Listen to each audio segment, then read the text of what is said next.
হরিণাকুণ্ডুতে ঈদুল ফিতর উপলক্ষে দুস্থদের মাঝে ভিজিএফ চাল বিতরণ।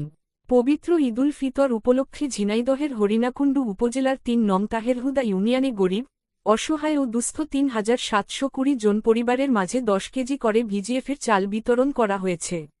২ দিন ব্যাপী সুষ্ঠুভাবে বিতরণ করা হয়।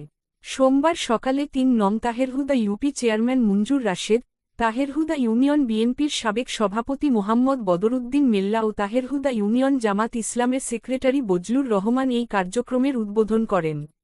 এ সময় মঞ্জুর রাশেদ জানান, সকলে যেন ভালোভাবে ঈদ উদযাপন করতে পারে সেজন্য ইউনিয়নের ৯টি ওয়ার্ডের অসহায়, গরিব দুস্থ পরিবারের মাঝে প্রত্যেক পরিবারকে ১০ কেজি করে চাল বিতরণ করা হয়েছে।